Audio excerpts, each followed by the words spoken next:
এই ছোট লোকের বাচ্চা, তোকে আর কত বলবো আমার এসব ভালো লাগে না। তোকে আমি শুধু বন্ধুর চোখে দেখি আর কিচ্ছু না। তারপরও কেন এসব নিয়ে পড়ে আছিস? কিন্তু ইভা আমি তো তোকে বলার আগে গালে আর দুইটা পড়লো। শোন শাহুন, বন্ধু আসস বন্ধুর মতোই থাক।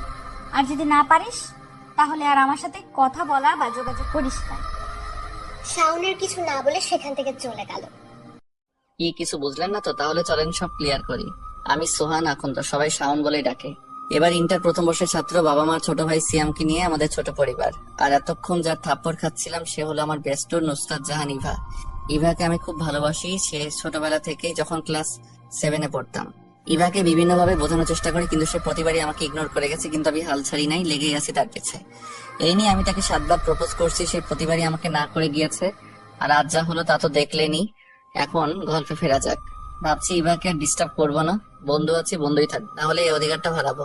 বাড়ি এসে রুমে শুয়ে আছি, কিছুই ভালো লাগছে না। মা এসে 2 বার ডেকে গেছে দুপুরে খাবার খাওয়ার জন্য।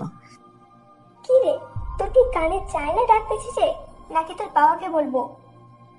বাবার কথা শুনে আমি তাড়াতাড়ি বিছানা থেকে উঠে পড়ি। মা তুমি যাও, আমি ফ্রেশ হয়ে আসতেছি। নিচে বাবাকে বলতে হবে না? এত করে ডাকলাম, উঠলে না, আর এখন বাবার কথা শুনতেই। মা যাও তো, আমি আসছি। ফ্রেশ হয়ে নিচে গিয়ে দেখি বাবা খেতে বসেছে। আমাকে দেখে বাবা বলল, বস, আজ এত তাড়াতাড়ি চলে আসলি যে? বাবার শরীরটা ভালো লাগছে না তাই চলে আসলাম। তো এখন কেমন লাগছে? জি বাবা, ভালো। ইভা রাতে শুয়ে ভাবছে, না, আজ শাওনের সাথে একটু বেশি করে ফেলেছি। কালকে কলেজে গিয়ে সরি বলে দেবো। বেচারাকে এইভাবে থাপ্পড় মারাটা আমার ঠিক হয়নি। পরের দিন কলেজে যেতে ইভার সাথে দেখা। আমি ইভাকে দেখেও না দেখার ভান করে চলে যেতেছিলাম, তখন ইভা আমাকে ডাক দিল। এই শাওন শোন। কি বলবে বলো? Shaon, I am sorry. ইভাকে থামিয়ে দিয়ে আমি বললাম, ছোট লোকদের সরি বলতে হয় না।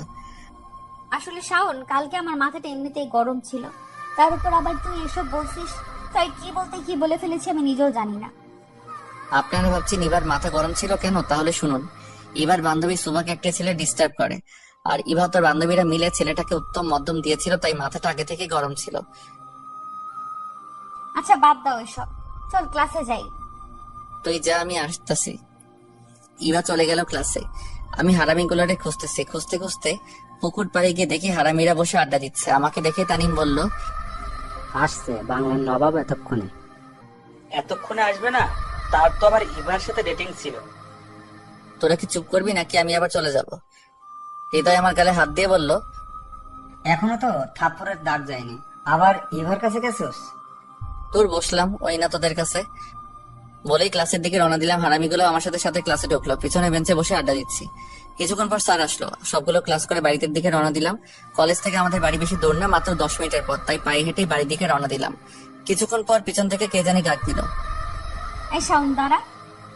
পেছনে তাকিয়ে দেখি ইভা একটা রিক্সায় বসা। ওঠ, রিক্সায় ওঠ। না, আমি হেঁটে যেতে পারবো। বললাম না উঠতে। ইভার রাগে চোখ দেখে আমি আর কিছু না বলে রিক্সায় উঠে বসি। তুই কি আমার সাথে এখনো রাগ করে আছিস? মনে মনে ভাবছি, মেয়েরা পারে বটে, এখন রাগ আমার এখনই ঠান্ডা।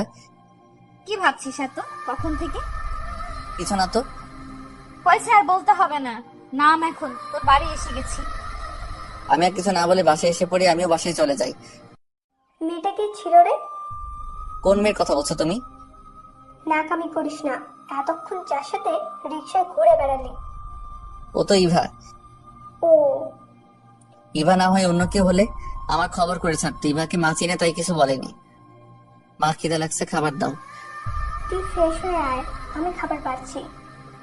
আমি ফ্রেশ হয়ে খেয়ে নিলাম, তার বিছানায় শুয়ে দিলাম একটা ঘুম। বিকাল বেলা তানিমের কলে ঘুম ভাঙলো। কল ধরতেই, এ রামি, কখন থেকে কল করে যাচ্ছি, তোর ধরার নামই নেই। তাড়াতাড়ি শ্যামলতলি আয়, সবাই বসে আড্ডা দিচ্ছি। 5 মিনিট অপেক্ষা করো, আমি 10 মিনিটে আইতেছি। তারপর ফ্রেশ হয়ে শ্যামলতলি গেলাম। বন্ধুদের সাথে আড্ডা দিয়ে রাতে বাড়ি ফিরলাম। এভাবে চলছিল দিনকাল। দেখতে দেখতে 2টা বছর চলে গেল। এইচএসসি পরীক্ষা চলে এলো। ভালোভাবে পরীক্ষাও দেই, আল্লাহর রহমতে ভালো রেজাল্টও করি। শুধু আমি না, ইভাও ভালো রেজাল্ট করেছে। দুইজনে একই ভার্সিটিতে চান্স চাই এবং ভর্তি হয়, তবে ইভা যায় না। তবে সেদিনের পর থেকে ইভাকে আর ভালোবাসি কথাটা বলিনি, শুধু মনের মধ্যে রয়ে গেল। কি রে, আর কত ঘুমাবি? আজ না তোর ভার্সিটির প্রথম দিন, প্রথম দিনই লেট করবি নাকি? মার কথা শুনে লাফ দিয়ে বিছানা হতে ওঠে। মা তুমি নাস্তা রেডি করো, আমি আসতেছি। ফ্রেশ হয়ে রেডি হয়ে নিচে গিয়ে দেখি বাবা খাবার টেবিলে বসে আছে। এই ঘুম ভাঙলো? জি বাবা। শুনলাম আজ নাকি কলেজে যাবি। জি বাবা। বাবাকে আমি খুব ভয় পাই, তাই বাবার সামনে বেশি কথা বলি না। নাস্তা করে কলেজে যাওয়ার সময় বাবা একটা চাবি এগিয়ে দিয়ে বলল, এই নে ধর, কিসে চাই বাবা এটা? বাইরে গিয়ে দেখ। বাইরে এসে দেখি একটা বাইক রাখা। বাইকটা দেখে দৌড়ে গিয়ে বাবাকে জড়িয়ে ধরে বলি, আমার সুইট বাবা। হয়েছে হয়েছে, এবার যা। বাইকে উঠে বাইজিতে একটা কল দিলাম। আমার কই তুই? আমি তো বাসায়। তাড়াতাড়ি নিচে আয়, কলেজে যাব। ও আপনাদেরকে তো বলতে ভুলে গেছে, 3 হারামিগুলো আমার সাথে ভর্তি হয়েছে। বাইজিৎকে নিয়ে আমি কলেজে চলে আসি। তানিম আর হৃদয়কে বলেছি চলে আসতে, তারাও এসেছে। সবাই বসে আড্ডা দিচ্ছে, এ সময় ইভা আসলো। ইভাকে দেখে তো আমি পুরাই ফিদা হয়ে গেলাম। এ তো সাক্ষাৎ পড়ি। ইভাকে দেখে আবারও ক্রাশ খেলাম। কি রে তোরা এখানে? ইভা জানতো না আমরা এখানে ভর্তি হয়েছি, বাট আমি জানতাম। আমারও তো একই প্রশ্ন, তো এখানে তুই তো আগে বললি না এই কলেজে ভর্তি হয়েছিস। ওকে বলে তো আর তুই এই কলেজে ভর্তি হতি না। কিছু বললি? না তো, ক্লাসে চল। আমরা সবাই ক্লাসে চলে গেলাম। ক্লাসে গিয়ে তো আমি পুরাই অবাক। তুই এখানে? রিক্তা আমার ফ্রেন্ড, আমার সাথে এসএসসি দিয়ে ময়মনসিংহ চলে গেছিল তার মামার বাড়িতে। সেখান থেকেই এইচএসসি পাস করেছে। রিক্তা আমাকে দেখে চিৎকার দিয়ে শাওন বলে জড়িয়ে ধরলো। আপনাদের বলে রাখি, রিক্তা আগে থেকে আমার প্রতি কিছুটা দুর্বল। কতদিন পর তোর সাথে দেখা, প্রায় 2 বছর। আর তোর নাম্বার বন্ধ কেন? আরে আস্তে আস্তে, আমার নাম্বার চেঞ্জ করেছে, তাই তুই কলে পাসনি। এরই মাঝে স্যার চলে আসলেন এবং প্রথম দিনের ক্লাস তাই পরিচয় পর্ব দিয়ে শুরু করলেন। প্রথমে স্যার তার পরিচয় দিলেন, তারপর একে একে সব ছাত্ররা পরিচয় দিল। ক্লাস শেষে ক্যাম্পাসে কিছুক্ষণ বন্ধুদের সাথে আড্ডা দিয়ে বাসায় আসার সময় হঠাৎ পিছন থেকে কে যেন বলে উঠলো, কি রে বাইক কবে কিনলি? আমি পিছনে তাকিয়ে দেখি ইভা। আজকে বাবা গিফট করলো। তো আমাকে কি লিফট দিবি না? কি তোকে না করেছি? ওঠ। ইভার বাসায় নামিয়ে দিয়ে আমি বাসায় চলে আসি। তারপর থেকে প্রায়ই আমি ইভাকে ড্রপ করে বাড়ি দিয়ে আসতাম। কলেজ, বাড়ি আর আড্ডা এভাবে কেটে যায় আর 3টা মাস। সকালবেলা ফোনে রিংটোনে ঘুম ভাঙলো। রিসিভ করতেই, হারামি, তোর না 9টায় ক্যাম্পাসে থাকার কথা? সরি এখন কয়টা বাজে? কয়টা বাজে মানে? 9টা 30 বাজে। হৃদয়ের কথাটা শুনে আমার ঘুম চলে গেল। ফ্রেশ হয়ে নাস্তা না করে ক্যাম্পাসে চলে আসি। এসে দেখি সব ব্যবস্থা করাই আছে। আসলে আজকে হৃদয় এবার বান্ধবী শুভাকে প্রপোজ করবে, তাই এত কিছু। হৃদয় এবং শুভা দুইজনকে মনে হয় ভালোবাসে, কিন্তু এই ডাইনির জন্য কিচ্ছু করতে পারে না। এ পর্যন্ত যে ছেলে শুভাকে প্রপোজ করেছে সেই এবার হাতে কেলানি খেয়েছে, আর তাই বেচারা হৃদয় ভিতরে ভিতরে পুড়ে মরছে। তাই গতকালকে আমি বলেছিলাম এই ব্যাপারটা আমি দেখবো, তাই আজকে এই আয়োজন। ওই দেখ, এবার শোভা গেট দিয়ে ঢুকছে।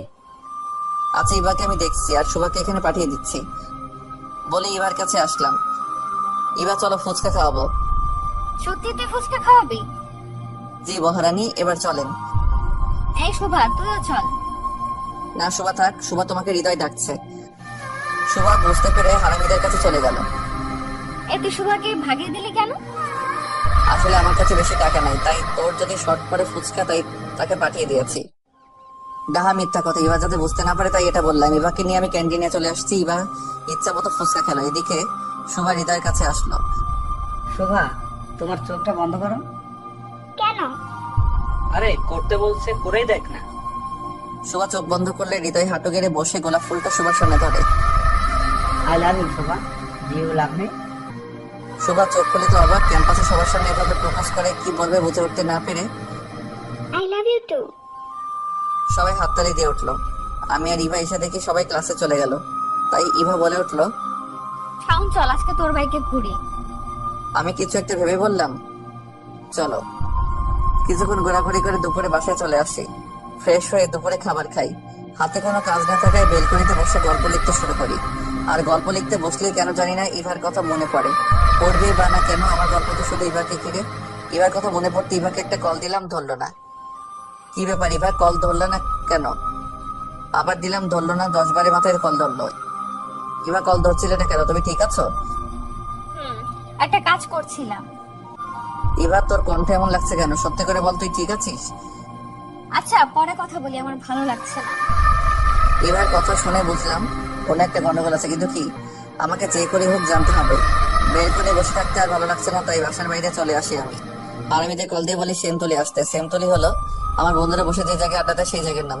কিছুক্ষণ পর সব হারামিরা চলে আসলে জমিয়ে আড্ডা দেই। বাসায় ফিরি রাত 10টায়। অবশ্য আম্মু একটু বকা দিয়েছিল, কিন্তু আব্বুর জন্য বেঁচে যাই। ফ্রেশ হয়ে রাতের খাবার খেয়ে শুয়ে ভাবছি এবার কি হলো। এবার কথা শুনে মনে হলো এবার কিছু একটা নিয়ে টেনশনে আছে। না, এসব ভেবে এখন আরামের ঘুমটা হারাম করবো না, কালকে এবার কাছ থেকে সব জেনে নেবো। পরের দিন ক্যাম্পাসে একা একা বসে আছি। এবার বিষয়টা নিয়ে টেনশন হচ্ছিল, তাই আগে আগে কলেজে এসে পড়ি। আরামিগুলো এখনো আসেনি। গেটের দিকে তাকাতে দেখলাম ইভা আসতেছে। ইভা আমাকে দেখে সোজা আমার কাছে আসলো। কি রে, কালকে তোর কি হয়েছিল? ইভা একটি কার্ড এগিয়ে দিয়ে বলল, আগে এটা ধর, কিসের কার্ড এটা? খুলে দেখ। একটা খুলে যে কার্ডের দিকে তাকালাম, আমার মাথায় যেন আকাশ ভেঙে পড়লো। আমি বাকরুদ্ধ হয়ে গেলাম। এটা কি? কেন, আমার বিয়ের কার্ড। তুই আগে তো কিছু জানাসনি। আসলে কালকে কলেজ থেকে বাড়ি ফিরেই দেখি আমাকে নাকি দেখতে আসবে, আর পছন্দ হলে আংটি পরাবে। ছেলে আমাকে দেখে পছন্দ করে, আর ছেলে 1 মাস পর অস্ট্রেলিয়া চলে যাবে, তাই বিয়ের ডেটটা এত তাড়াতাড়ি দিয়েছে। তুই বিয়েতে রাজি? আসলে প্রথমে একটু রাগ হয়েছিল এত তাড়াতাড়ি বিয়ে, তারপর ভাবলাম বিয়ে তো একদিন করতেই হবে, তাই রাজি হয়ে যাই। আচ্ছা তুই থাক, আমি যাই, সবাইকে কার্ড দিতে হবে। ইভা চলে গেল আর আমি বসে বসে চোখের জল ফেলছি। ইভা, তুই একটিবার আমার কথা ভাবলি না? আমি যে তোকে ছাড়া অচল। আমি যদি তোকে না পাই তাহলে তো আমার জীবন অপূর্ণ থেকে যাবে। এসব কথা ভাবছি আর চোখের জল ফেলছে। কিছুক্ষণ পর বন্ধুরা এসে দেখে আমি কাঁদতেছি। কিরে, কি হয়েছে? কাঁদতেছিস কেন? কি রে বল, কি হয়েছে? কে কি বলেছে?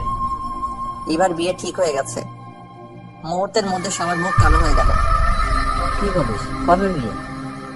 1 সপ্তাহ পর। তুই যে ইভাকে ভালোবাসিস, এই কথা ইভাকে বলিসনি? না রে, এঙ্গেজমেন্ট হয়ে গেছে, 1 সপ্তাহ পর বিয়ে। কি করি এখন এসব বলি? আচ্ছা ক্লাসে চল, পরে দেখা যাবে। না রে, তোরা যা, আমি বাসায় যাব। আচ্ছা, সাবধানে যাইস। বাসায় এসে রুমে শুয়ে কাঁদতে কাঁদতে কখন যে ঘুমিয়ে গেছে মনে নেই। বিকালে বন্ধুরা শ্যামলতলি যাওয়ার জন্য বলেছিল, আড্ডা দেওয়ার জন্য, কিন্তু আমি যাইনি। দেখতে দেখতে কেটে গেল আরো 3টা দিন। আমি 3 দিনে কলেজে যাইনি, ঠিক মতো খাওয়া দাওয়া করিনি, একেবারে ভেঙে পড়ি। আজ বন্ধুরা সবাই এসেছে আমায় দেখতে। কিরে, তুই কলেজে যাস না কেন? আরে মেয়ে একটা গেলে 10টা পাবি। আমি তো ইভাকে বলতে পারবো না রে। এভাবে আর চলতে দেওয়া যায় না, কিছু একটা করতে হবে। কিছুক্ষণ আড্ডা দিয়ে বিকালের দিকে বন্ধুরা চলে যায়। রাতে খাবার টেবিলে সবাই খেতে বসলাম। এই সময় বাবা বলে উঠলো, কি রে, বাবা মনির বিয়ে তুই তো একবারও বলিসনি? ও বলা হয়নি। ইভার বাবা আর আমার বাবা ছোটকালের বন্ধু। ইভাকে বাবা খুব আদর করে। শোন, কালকে আমরা সবাই রহিমের বাড়ি যাব। রহিম হলো ইভার বাবা। আমি যেতে পারবো না। কিভাবে যাব? নিজের ভালোবাসার মানুষকে অন্য কেউ নিয়ে যাবে, এটা আমি নিজ চোখে দেখতে পারবো না। কেন, এবার সাথে ঝগড়া করেছিস? আমি কোনো কথা শুনতে চাই না। আর এবার গায়ে হলো, আমাদের সবাইকে যেতে হবে। বাবা কথাটা বলে উঠে গেলেন। পরের দিন বিকালে ইভাদের বাড়ি যাই। গিয়ে দেখে হারামি গুলো এখানে। মন চাইছিল সব কয়টাকে কুচি কুচি করে নদীতে ভাসিয়ে দেয়। আমি কষ্টে মরি, আর সারা রাত নাচতে নাচতে বিয়া খেতে এসেছে। কিছুক্ষণ পর বন্ধুরা আমার কাছে এলো। কিরে, যে ফের বিয়ে খাতে আইসোস? বলেই হারামিরা কি হাসি দিল। রাগে আমার গা জ্বলে যাচ্ছিল। তোর মোবাইলটা দে তো।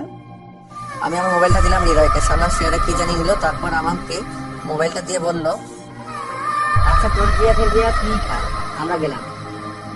বলে হারামিরা আমাকে রেখে চলে গেল। যাক, ভালো হয়েছে। হারামিরা এমন কথা বলতো, এতে আমার কষ্ট আরো বাড়তো। আমি এবার রুমে গিয়ে দেখি ইভাকে গায়ে হলুদের সাজ সাজাচ্ছে। আমাকে দেখি ইভা বলে উঠলো, শাওন, আমাকে কিরকম লাগছে? অসম্ভব সুন্দর, যেন আকাশ থেকে নেমে আসার কোনো হলুদ পড়ি, যার চোখের দিকে তাকিয়ে কয়েক যুগ পার করে দেওয়া যাবে, তবুও তাকে দেখা শেষ হবে না। আমাকে থামিয়ে দিয়ে ইভা বলল, হয়েছে হয়েছে, আর বলতে হবে না। বলতে কই দিলি তুই? ইভার সাথে আর কিছুক্ষণ কথা বলে চলে আসি। কথা বলে বুঝলাম ইভা বিয়েতে খুব খুশি। আমার যে কষ্টের ভিতরটা ফেটে যাচ্ছে তা বুঝতে দিলাম না। রাত 8টায় গায়ে হলুদের অনুষ্ঠান আরম্ভ হয়। আমার খুব কষ্ট হচ্ছিল, তাই বাহিরে চলে আসি। দোকান থেকে 1 প্যাকেট সিগারেট কিনলাম। আগে কখন সিগারেট খাইনি, শুনেছি সিগারেটের ধোঁয়ার সাথে নাকি মনের কষ্ট উড়ে যায়। এক টান দিতে কাশতে কাশতে দম শেষ। তারপর খেলাম। তারপর ইভাদের বাড়ি না গিয়ে আমাদের বাড়ি চলে আসি। আমার মোবাইলটা অফ করে রাখি। তারপর রুমে বসে একটার পর একটা সিগারেট খেতে থাকি। রাতটা কোনো মতে পার করে সকাল 8টায় ঘুম ভাঙলে মোবাইলটা অন করি। এই মা 200 মিস কল, সবগুলো দিয়েছে বাবা মা আর ইভা। আপনারা ভাবছেন মোবাইল বন্ধ থেকে কিভাবে দেখলাম 200 মিস কল? আরে ভাই, আমার মোবাইলে মিস কল অ্যালার্ট চালু করা। মোবাইলটা খাটে রেখে ফ্রেশ হতে গেলাম। ফ্রেশ হয়ে এসে দেখি আবার বাবা 5টা কল দিয়েছে। মোবাইলটা হাতে নিতেই আবার বাবার কলটা ধরতেই, এই হারামজাদা, কখন থেকে কল করছিস, ধরিস না কেন? জি বাবা, অবসরে ছিলাম। কই তুই এখন? কাল রাতে মানুষের হাঙ্গামায় ভালো লাগছিল না, তাই আমাদের বাসায় চলে আসি। ভালো লাগছিল না তো আমাদের বলে যেতে পারতি। আর শুন, তাড়াতাড়ি তুই রহিমের বাসায় আয়। জি বাবা, আসতেছি। এছাড়া থাকা সত্ত্বেও যেতে হলো। বিয়ে বাড়িতে সবাই কত আনন্দ করছে, সবাই কত খুশি, শুধু আমি একাই শুধু কষ্ট পাচ্ছি। তাই ছাদে এসে একা একা বসে মোবাইল টিপতেছি। নিচে অনেক হাঙ্গামার শব্দ শোনা যাচ্ছে, তাতে আমার কি, আমি মন মানা হয়ে বসে আছি। কিছুক্ষণ পর বাবা মামা আঙ্কেল ছাদে আসলেন। আঙ্কেল মানে ইভার বাবা। বাবা আমার কাছে এসে বলে উঠলো, তুই কি এবারকে ভালোবাসিস? বাবা এই কথা শুনে আমি পুরো অবাক হয়ে যাই। কি রে, কথা বলছিস না কেন? বাবা আমরা তো শুধু বন্ধু আর কিছু না। তাহলে এসব কি? আমার আর ইভার কিছু ক্লোজ ছবি দেখিয়ে, আর ইভা আমার ফ্রেন্ড, একসাথে ছবি তুলতেই পারি। দেখ জসিম, এই সামান্য বিষয় নিয়ে যারা বিয়ে ভেঙে দেয় তাদের কাছে আমার মেয়ে দিল।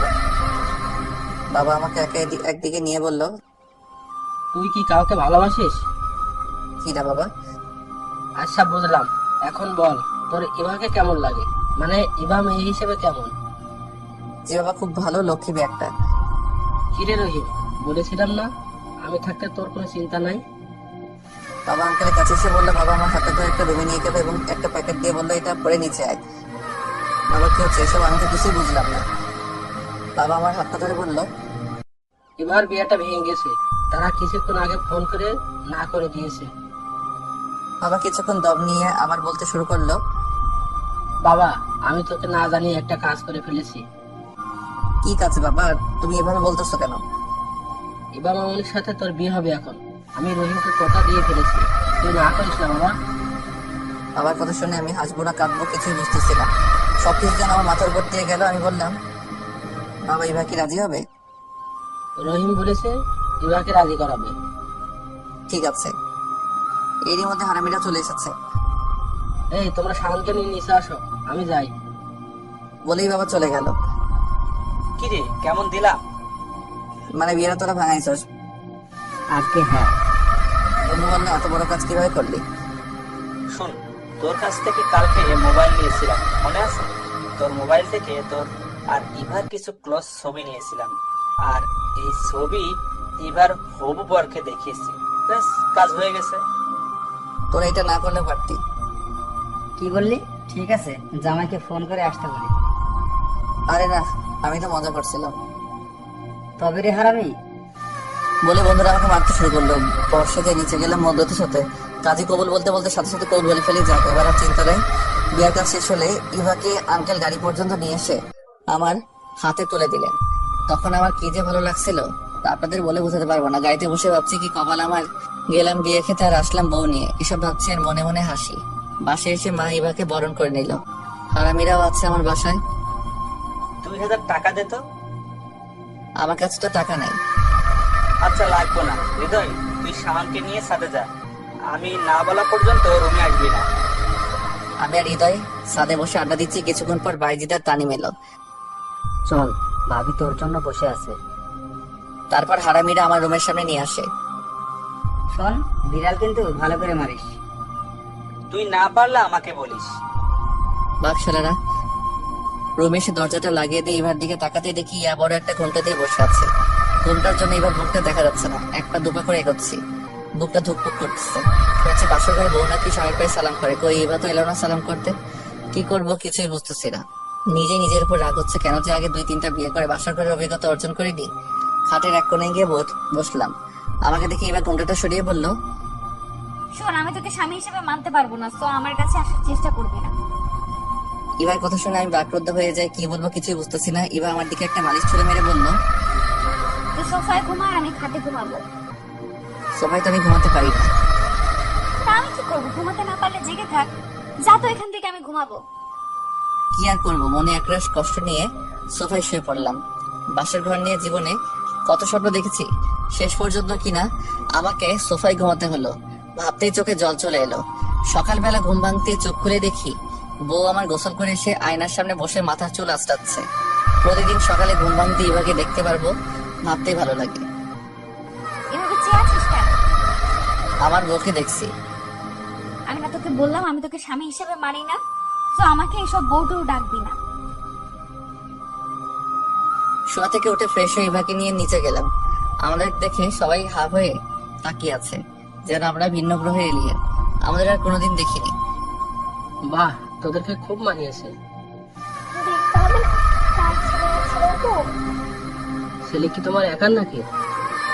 আরে তোমরা জগৎ থামো, আমি তোমাদের দুজনেরই ছেলে। এখন খেতে দাও। মা আপনিও বসে পড়েন, আমি বেড়ে দেই। আচ্ছা ঠিক আছে, তুমিও বসে পড়ো। খাবার টেবিলে বসে ইভা কি সুন্দর ব্যবহার। বলে কি মেয়ে, এটা দিব তোমাকে, এটা একটু নাও। সবার সামনে কি সুন্দর করে কথা বলে। আমি তো শুনে পুরাই শখ। বিকালে বন্ধুদের সাথে আড্ডা দিতে গেলাম। কিরে, পাশুরাত কেমন কাটলো? রেয়াল কি মারছিলি?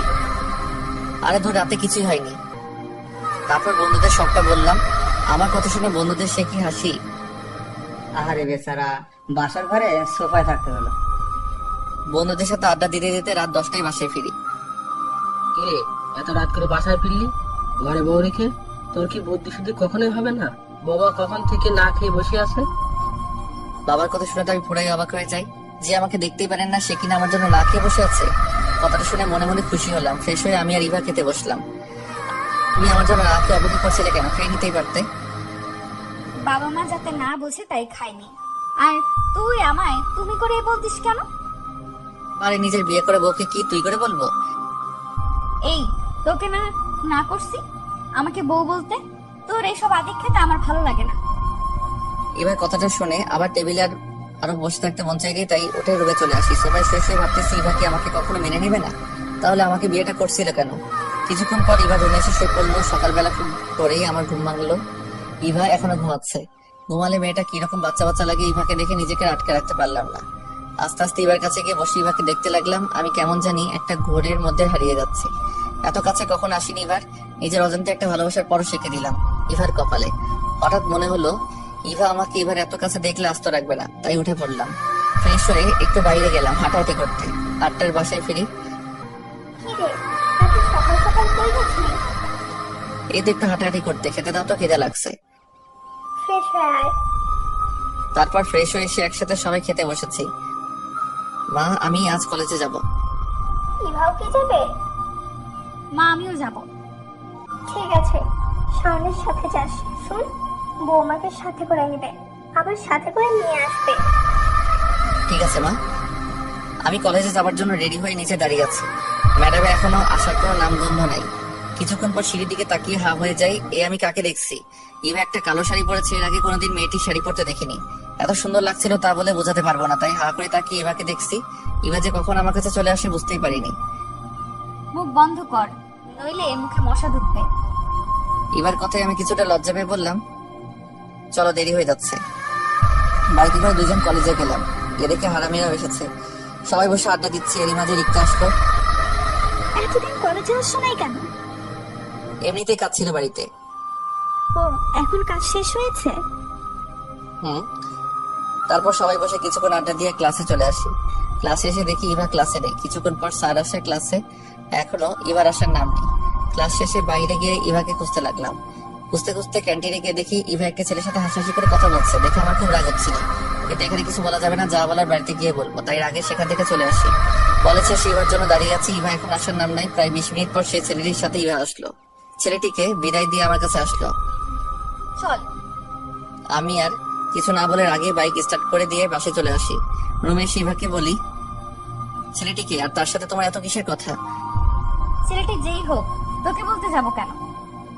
বলতে হবে আমাকে, কারণ আমি তোমার স্বামী।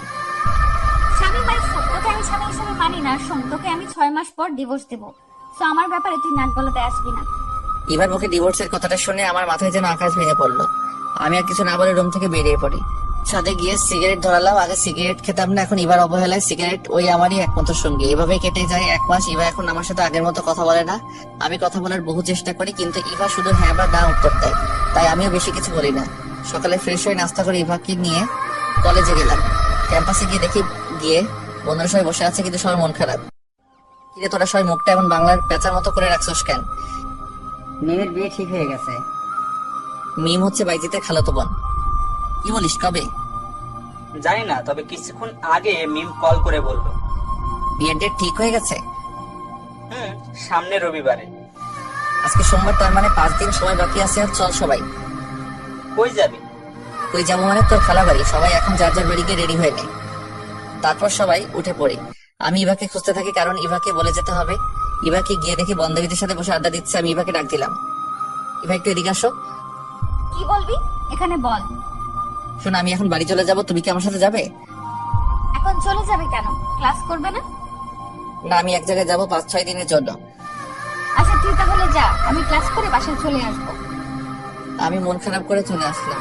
ভাবছিলাম 5-6 দিনের জন্য যাবো, ইভা কিছু বলবে, কই যাবো, কেন যাবো, এসব। আচ্ছা সাবধানে যাবে, এটুকু তো বলতে পারো। বাড়ি গিয়ে মাকে বাড়ি রেডি হয়ে সবাই বেরিয়ে পড়লাম মিমের বাড়ি কিশোরগঞ্জের উদ্দেশ্যে। স্টেশনে এসে সবাই বাসে উঠে পড়লাম। প্রায় 4 ঘন্টা জার্নি করে মিমদের বাড়ি গেলাম। বাইজিতে সবার সাথে পরিচয় করিয়ে দেই। আন্টি আমাদের রুম দেখিয়ে বলে, বাবা তোমরা এখানে রেস্ট নাও। সবাই ফ্রেশ হয়ে রেস্ট নিচ্ছি। হৃদয় মোবাইলে সবার সাথে কথা বলছে। কিছুক্ষণ পর মিম আসলো রুমে। বাইজিৎকে দেখে সবার সামনে জড়িয়ে ধরলো। আমরা সবাই হা হয়ে গেলাম। মিম কিছুক্ষণ পর যখন দেখলো আমরা তাকিয়ে আছি, বাইজিৎকে ছেড়ে দিয়ে বলল, সরি। সমস্যা নাই, আপনারা কন্টিনিউ করতে পারেন। বলে আমরা রুম হতে বেরিয়ে পড়ি। রাতে খাবার খেয়ে সবাই রুমে আসি। বাইজিৎ আমার মিমের সাথে কিছু কথা আছে, চল মিমের রুমে। তারপর আমি আর বাইজিৎ মিমের রুমে যাই। মিম, আমি তো কিছুই বুঝলাম না। আপনি বাইজিৎকে ভালোবাসেন, তাহলে বিয়েতে রাজি হলেন কেন? আসলে বাবা আমাকে না জানিয়ে আমার বিয়ে ঠিক করেছে। তাহলে জানার পর আঙ্কেলকে কিছু বলেন না কেন? আমি বাবাকে খুব ভয় পাই, আর বাবাকে বাইজিদের কথাটা বলতে পারিনি। আচ্ছা আপনি এখন কি চান? আমি বাইজিদকে ছাড়া বাঁচতে পারবো না। আচ্ছা আমরা আছি, সব ঠিক করে দিব। বলে আমি আর বাইজিৎ রুম মধ্যে চলে আসি এবং সবাইকে সব বললাম। সব তো বুঝলাম, এখন বাইজিৎ তুই তোর আঙ্কেলকে বলতে পারবি? না ভাই, আঙ্কেল খুব রাগী, আমি বলতে পারবো না। আরে এদের দিয়ে কিছু হবে না, যা করেন আমাদের কি করতে হবে, অনেক রাত হচ্ছে, এখন সবাই ঘুমা। তারপর সবাই ঘুমিয়ে পড়ি। সকালবেলা ঘুম ভাঙতে ইবার কথা মনে পড়লো। প্রতিদিন ঘুম থেকে উঠে ইবাকে দেখতাম। আজ ইবাকে দেখতে না পেয়ে মন খারাপ করে বসে আছি। কিরে, মন খারাপ করে বসে আছিস কেন? না এমনি, আর কই মন খারাপ। এবার কথা মনে পড়ছে তাই না? আমি মাথা নেড়ে হ্যাঁ জানালাম। বন্ধুরা এমনই হয়, মুখ দিয়ে কিছু বলতে হয় না, চোখ দেখেই সব বলে দিতে পারে। মন খারাপ করিস না, দেখিস সব ঠিক হয়ে যাবে। তারপর ফ্রেশ হয়ে সবাই মিলে ঘুরতে গেলাম। কিশোরগঞ্জের পাগলা মসজিদ, শোলাকিয়া, ঈদগাহ মাঠ ও গুরুদয়াল কলেজে ঘুরলাম। গুরুদয়াল কলেজের অনেক নাম শুনেছি। এখানে নাকি রাষ্ট্রপতিও লেখাপড়া করেছে, তাই এই কলেজটা দেখার খুব শখ ছিল। কিছুক্ষণ ঘোরাঘুরি করে মিমদের বাড়ি গেলাম। এখনো মিমের বাবাকে বাইজিদের কথা বলা হয়নি, তাই সবাই বসে প্ল্যান করতেছে কিভাবে বলা যায়। এভাবে কেটে গেল আর 2টা দিন। এখনো আঙ্কেলকে বলা হয়নি। আঙ্কেলের যা রাগী মানুষ, এই 3 দিনে বুঝেছি, তাই কেউ বলার সাহস পাইনি। অবশেষে আজ সিদ্ধান্ত নিয়েছি সবাই মিলে আজই বলবো। দুপুরে খাওয়া দাওয়ার পর মিমের বাবা মার রুমে গেলাম। আঙ্কেল, আপনাদের সাথে কিছু কথা ছিল। কি বলবে বলো? আঙ্কেল, আমার মনে হয় মিম এই বিয়েতে খুশি না। কি বলছো এসব? আঙ্কেল, আপনি একবার কি মিমকে জিজ্ঞেস করেছেন? মিমেরও তো পছন্দ অপছন্দ থাকতে পারে। কি বলতে চাও তুমি? স্পষ্ট করে বলো। জি আঙ্কেল, মিম আর বাইজিৎ দুইজন দুজনকে ভালোবাসে আঙ্কেল। বেশ, মিম মিম এর আগে মিমকে ডাক দিলেন আঙ্কেল। জি বাবা। আমি যা শুনেছি তাকে সত্যি? মিম ভয়েস শুধু মাথা নাড়িয়ে হ্যাঁ জানালো। তোমরা সবাই এখন যাও। আমাদের দিকে রাগীভাবে তাকিয়ে আঙ্কেল বলল, আমরা রুমে চলে আসি। আঙ্কেল কি বললো রে? যাই না, তবে খুব রেগে গেছে। কিছুক্ষণ পর আঙ্কেল বাইজিৎকে তার রুমে ডাকলেন। বেচারা মুখটা ভয় দেখার মতো ছিল। বাইজিৎ আঙ্কেলের রুমে গেলে কি বলবো জানি না, তবে বাইজিৎ আর মিমকে রুম থেকে দেখছি হাসি মুখে বের হচ্ছে।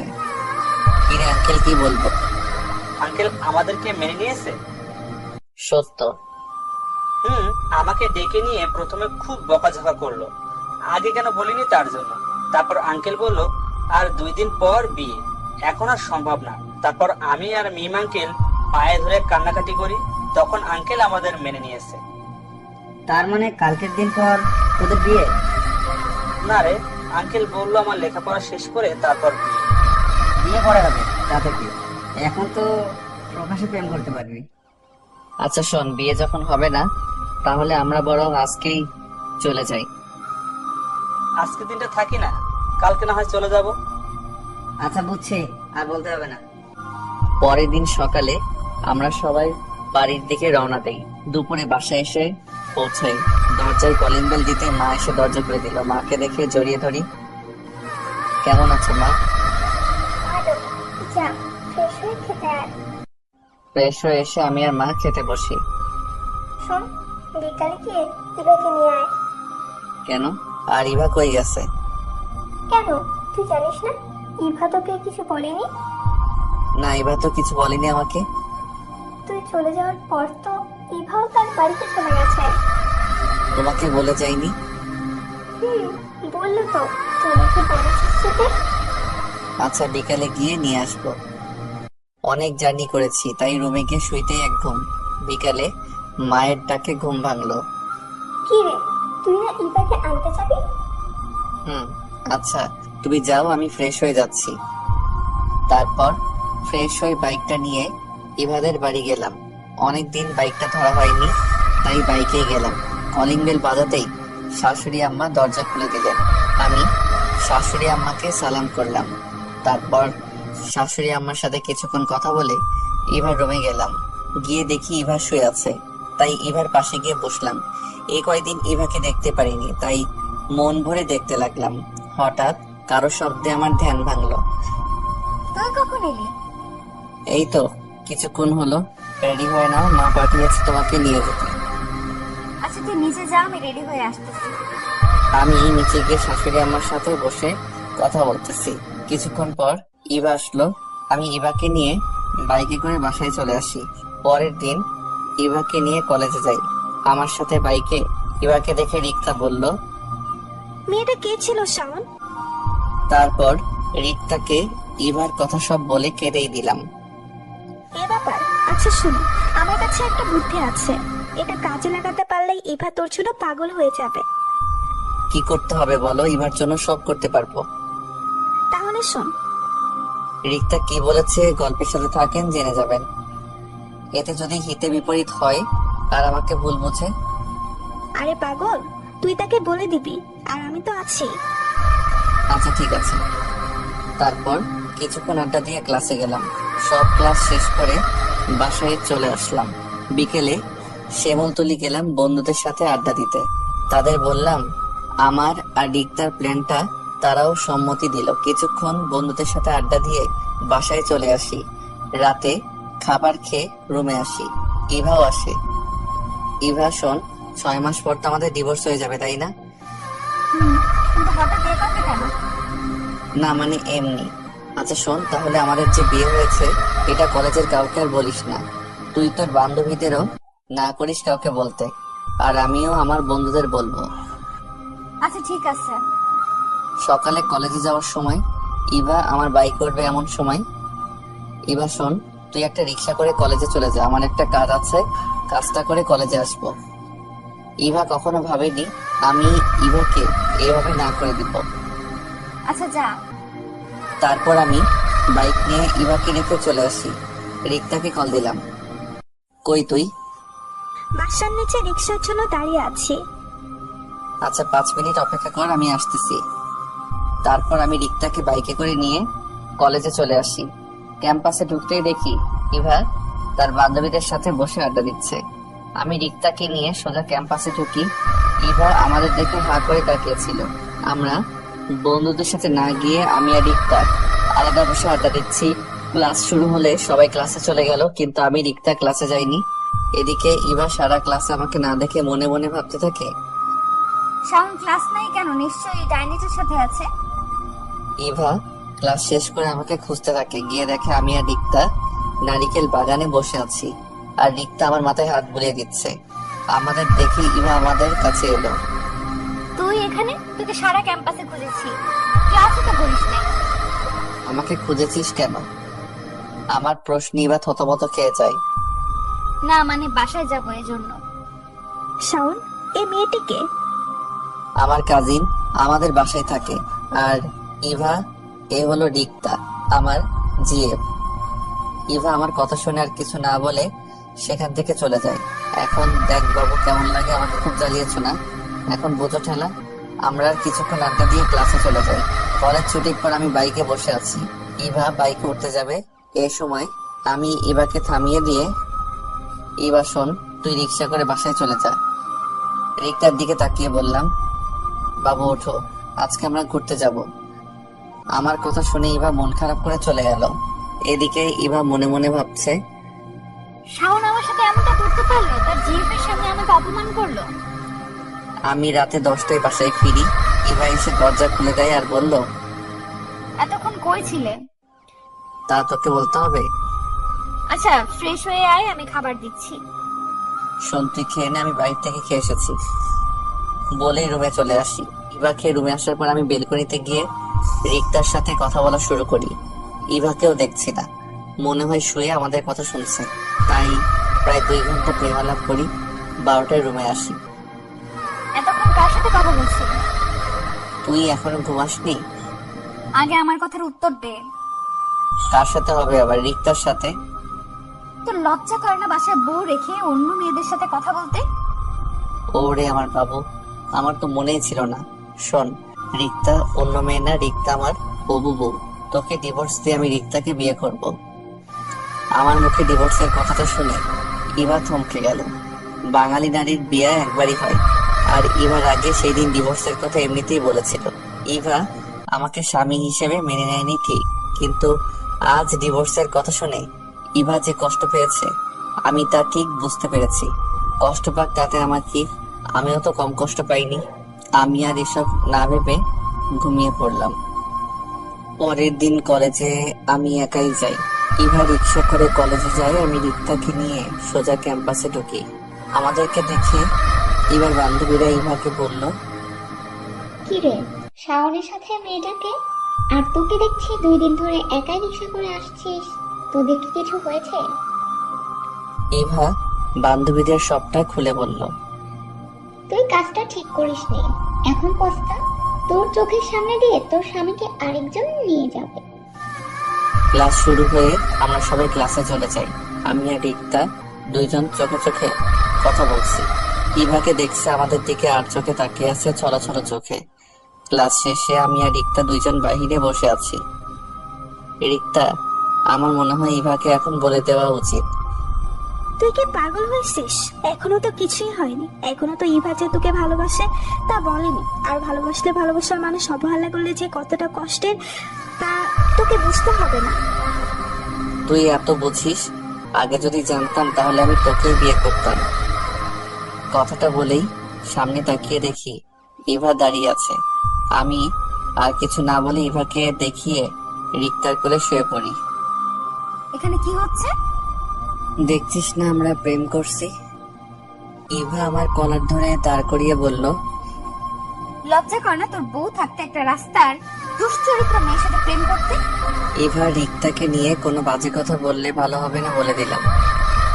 একবার না 100 বার বলবো, অন্য স্বামীর সাথে প্রেম করে বাজে মেয়ে না তো কি ধোয়া তুলসী পাতা? ইভা কথাটা বলার সাথে সাথে ঠাস ঠাস করে 2টা বসিয়ে দিলাম। ব্যাস, অনেক হয়েছে তোর নাটক। কিছু বলিনি এতদিন, কিন্তু আর না। বাজে মেয়ে রিক্তা না তুই। আর কিসের স্বামী স্বামী করিস? বিয়ার পরে একটিবার ভালো করে কথা বলেছিস আমার সাথে? বিয়ার পরে কলেজের এক বড় ভাইয়ের সাথে তুই কি করেছিলি? কলেজ ছুটির পরও তো তোর জন্য আমাকে আধা ঘন্টা দাঁড়িয়ে থাকতে হতো। আমি এসব ভুলে গেছি ভাবছিস?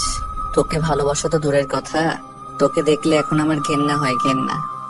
নেক্সট টাইম আমার ব্যাপারে কোনো কথা বলবি না। এখন দূর হ আমার চোখের সামনে থেকে। এবার চোখ দিয়ে শুধু পানি পড়ছে, আর কোনো কথাই বলছে না। বাবু চল তো এখান থেকে, এসব মেয়েদের দেখলে আমার গা জ্বলে। বলেই আমি রিক্তার হাত ধরে চলে আসি।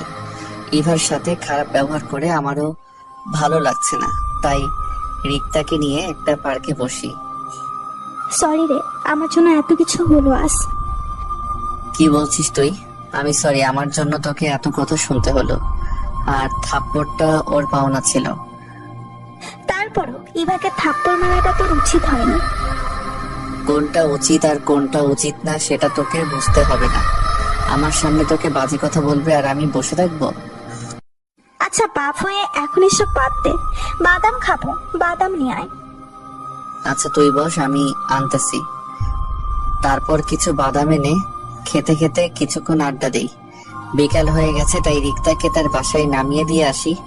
কোনো কিছু ভালো লাগছে না, তাই বন্ধুদের শিমুলতলে আসতে বলি আড্ডা দিতে।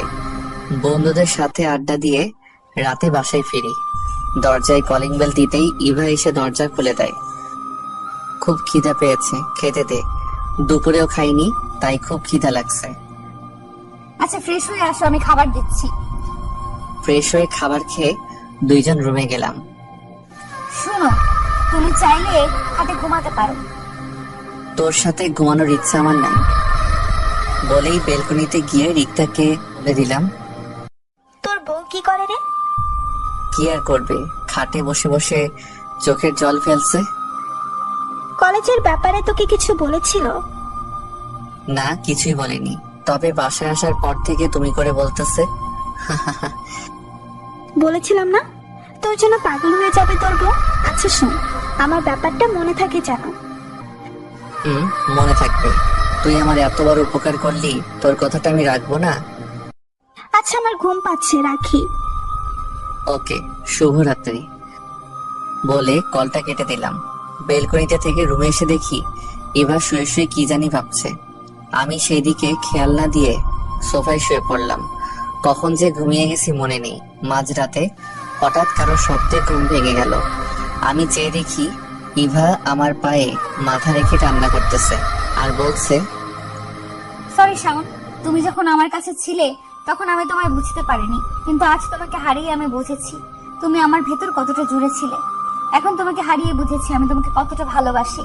ভালোবাসার মানুষের অবহেলা যে কতটা কষ্টের এখন আমি বুঝতেছি। তোমাকে খুব অবহেলা করেছি সেই ছোটবেলা থেকে। এখন আমি বুঝতে পারছি তুমি কতটা কষ্ট পেয়েছ। তুমি শুধু একবার ফিরে আসো, আর কোনোদিন তোমাকে হারাতে দিব না। ইভার কথা শুনে খুব ইচ্ছে করছিল ইভাকে জড়িয়ে ধরে বলি, ভালোবাসি তোমায়, খুব ভালোবাসি। কিন্তু না, এখন কিছু বলা যাবে না। তাই আবার ঘুমিয়ে গেলাম। সকালবেলা ইভার ডাকে ঘুম ভাঙলো। কি, আমাকে একটু শান্তিতে ঘুমাতেও দিবে না? অনেক বেলা হয়েছে, ওঠো। আর তোমার জন্য কফি বানিয়ে এনেছি, না হলে কফি ঠান্ডা হয়ে যাবে। আজ সূর্য কোন দিক দিয়ে উঠলো, তুই আমার জন্য কফি করে আনলি? বারে, আমার বরের জন্য আমি কফি বানিয়ে আনতে পারি না? কি বলছিস, তোর বর? ভুলে যাস না, আর 3 মাস পর আমাদের ডিভোর্স হয়ে যাবে। তুই আমাকে কি ডিভোর্স দেস? আমিও দেখে নেব। কিছু বললি নাকি? না, কিছু বলিনি। আচ্ছা এখন কফিটা নাও। আমি ঘুম থেকে উঠে কফিটা খেয়ে ওয়াশরুমে গেলাম ফ্রেশ হতে। এবার চিল্লাচিল্লিতে ওয়াশরুম থেকে বের হলাম। কি হয়েছে, এভাবে চেঁচাচ্ছিস কেন? বলে ফ্লোরের দিকে তাকিয়ে দেখি আমার মোবাইলটা ভেঙে পড়ে আছে। হায় আল্লাহ, এটা কি করলি? আমার মোবাইলটা ভাঙলি কেন? এই তোর মোবাইলে মেয়েদের এত কল কিসের? ইভার আমার কলার ধরে কথাটা বলল। আমি ভাঙা মোবাইলটা হাতে নিয়ে দেখি রিক্তা কল দিয়েছিল। কই তুমি? রিক্তাই তো কল দিয়েছিল। তুই তো জানিস রিক্তা আমার জিএফ। আর তুই কি রিক্তাকে উল্টাপাল্টা কিছু বলেছিস? কি বলেছি তা ওই ডাইনিটার কাছ থেকে জেনে নিস। তাহলে জেনে নিন ইভা কি বলেছিল। আমি যখন ঘুম থেকে উঠে রিক্তাকে একটা SMS পাঠিয়েছিলাম কল দেওয়ার জন্য, আর এটাও বলেছিলাম যে কলটা ইভা ধরবে। আমি ইভাকে জ্বালানোর জন্য রিক্তাকে দিয়ে কলটা করাই। ইভা কল রিসিভ করতেই, বাবু তোমার ঘুম ভাঙলো? শোন, রাস্তা করার দরকার নেই, তাড়াতাড়ি কলেজে চলে আসো। আমি তোমার জন্য বিরিয়ানি রান্না করে আনবো। এই নিয়ে তোর সমস্যা কি? আমার স্বামীর জন্য আমি থাকতে তুই রান্না করে আনতে যাবি কেন? কি বললি? তোর স্বামী শাওন তো তোকে ডিভোর্স দিয়ে আমাকে বিয়ে করবে, আর 3 মাস পর। শোন ডাইনি, আমার স্বামীর দিকে তুই যদি চোখ তুলেও তাকাস তাহলে তোর চোখ আমি তুলে নেব। আমি কি করে বসে বসে আঙুল চষবো? শাওন, শুধু আমার কথাটা মনে রাখিস। ইভা আর কিছু না বলে আছাড় দিয়ে আমার স্বাদের মোবাইলটা ভেঙে ফেলে। এই যা, এইটুকুর জন্য আমার মোবাইলটা ভেঙে ফেললো। আমি আর কিছু না বলে রেডি হয়ে নিচে গেলাম নাস্তা করতে। নাস্তা করে আমি যথারীতিতে ইভাকে রেখে কলেজে গেলাম। গিয়ে দেখি বন্ধুরা বসে আড্ডা দিচ্ছে, তাই তাদের সাথে বসলাম। কিরে, তোর কি অবস্থা? আজকাল তো ক্যাম্পাসে আমাদের সাথে বসিসই না। তাজ কি মনে করে? তোরা তো জানিস আমি একটা মিশনে আছি। তো শুনি আপনি কি মিশনে আছেন? আরে তুই আয়, বস বস। বসবো না। শাওন, চল না ফুচকা খাবো। চল ক্যান্টিনে। ক্যান্টিনে না, বাইরে রাস্তায় দাঁড়িয়ে খাওয়ার মজাই আলাদা। আচ্ছা চল। কি আর করার, রিক্তাকে নিয়ে কলেজের সামনে মরে গেলাম ফুচকা খেতে। হঠাৎ সামনে চেয়ে দেখি ইভা রিক্সা করে কলেজের দিকে আসতেছে। ইভাকে দেখে আমি করো তো বাবু। কি রে, হঠাৎ রাস্তার মধ্যে তোর এত প্রেম আসলো কোথা থেকে? পিছনে তাকিয়ে দেখো। রিক্তা পিছনে তাকিয়ে দেখে ইভা। তাই তো বলি, এত প্রেম আসলো কই থেকে? ইভাকে দেখে রিক্তা আমাকে আর আমি রিক্তাকে ফুচকা খাইয়ে দিতে লাগলাম। আমাদের প্রেম দেখে ইভা রিক্সা হতে নেমে আমার হাত থেকে ফুচকার প্লেটটা নিয়ে একটা আছাড় মারলো। কি হচ্ছে এসব? এটা রাস্তা, সো আস্তে কথা বলো। তোকে না বললাম এই ডাইনির সাথে না যেতে? তাহলে তুই তার সাথে কি করছিস? দেখিস না দুইজন প্রেম করছি, তুই তো এসে দিলি সব শেষ করে। তুই আজ বাসায় আয়, তোর মজা দেখাবো। এতদিন তোকে কিছু বলি নাই, তাই লাই পেয়ে গেছিস। বলেই এবার আগে ফুসতে ফুসতে রিক্সায় উঠে বাসার দিকে চলে গেল। এই তুই ইভাকে এত রাগালি কেন? এমনিতেই এখন না আমার ইভাকে রাগাতে ভালো লাগে। আচ্ছা তুই ইভাকে সত্যিটা কবে বলবি? ইভার জন্মদিন সামনে মাসের 8 তারিখ। ভাবছি ইভাকে সেই দিব, সারপ্রাইজ দিব, সবটা বলে নতুন করে আবার প্রপোজ করব। তার মানে আরো 1 মাস ইভাকে কষ্ট দিবি? জি মহারানী, আমিও কম কষ্ট পাইনি। এখন চলো, ক্লাস করতে হবে। ফুচকার বিল দিয়ে আমি আর রিক্তা বাইকে করে কলেজে চলে আসি। বাইকটা রেখে আমি আর রিক্তা ক্লাসে চলে যাই। কলেজ ছুটির পর আমি রিক্তাকে তার বাসায় নামিয়ে দিয়ে আমি বাসায় চলে আসি। বাসায় কলিং বেল দিতেই মা এসে দরজা খুলে আমার কানটা ধরে বলতে লাগলো, ইভাকে তুই নাকি মেরেছিস আর তাকে নাকি রাস্তায় নামিয়ে দিয়েছিস? ইভা যে এতদিন রিক্সা করে কলেজে যায় মা জানে না। মা আমি তো কিছু করিনি। তাহলে মেয়েটি কলেজে না গিয়ে রুমে এসে কান্নাকাটি করছে কেন? কখন থেকে ডাকছি, দরজা খুলছে না। তুই যা, তোর আমার বাড়িতে জায়গা নেই। তুমি না আমার লক্ষ্মী মা, আমার সোনা মা, এরকম করছো কেন? তোমার এই দুধের বাচ্চাটা কই যাবে বলো? জায়গা নেই বলছি, মানে জায়গা নেই, ব্যাস। বলেই মুখের উপর দরজাটা লাগিয়ে দিল। যা শালা, এখন আমি কি করি? যাই বন্ধুদের সাথে আড্ডা দেই। রাতে বাবা বাসায় আসলে তখন বাসায় আসবো। বন্ধুদের সাথে আড্ডা দিয়ে রাতে 10টায় আবার বাসায় আসি। কলিং বেল দিতেই মা দরজা খুলে দেয়। আমাকে দেখেই মা জড়িয়ে ধরে। আমি হতবাক হয়ে যাই। তোকে একটু বকা দিয়েছি বলে কি আমাদের ছেড়ে চলে যাবি? মা তুমি কাঁদতেছো কেন? আমি তো কোথাও যাইনি। তুই বল, কোনোদিন এরকম করবি না। ঠিক আছে, আর এরকম করবো না। সেই সকাল থেকে না খাওয়া, চেহারার কি করেছিস দেখ। তোর জন্য ইভাও কিছু খাইনি। যা, ইভাকে নিয়ে খেতে আয়। আমি রুমে গিয়ে দেখি এবার শুয়ে শুয়ে কান্না করছে। এবার কান্না দেখে আমার ভিতরটা পড়ে যাচ্ছে। না, আর মেয়েটাকে কষ্ট দেব না। তাকে কষ্ট দিয়ে তো আমি সুখে নেই, আমিও তো তার দ্বিগুণ কষ্ট পাচ্ছি। কি হয়েছে, এভাবে কান্না করছিস কেন? সেটা তোমাকে জানতে হবে না। আচ্ছা চল, সকাল থেকে নাকি কিছুই খাওনি? না আমি খাবো না, তুমি খেয়ে নাও। আচ্ছা ঠিক আছে, খিদা লাগলে এমনিতেই খাবে। আমি নিচে গিয়ে দেখি মা খাবার রেডি করে বসে আছে। কি রে, ইভা কই? তোমার বৌমা নাকি খাবে না? আচ্ছা, তুই খেয়ে ইভার জন্য খাবার নিয়ে রুমে যাস। আচ্ছা তুমি ইভার জন্য খাবার বেড়ে দাও। রাক্ষসটা একবার না করতে চলে গেল। আমি যে তার সাথে রাগ করে খাইনি, আমাকে একবার জোর করলো না। খিদায় পেটে ইঁদুর দৌড়াচ্ছে।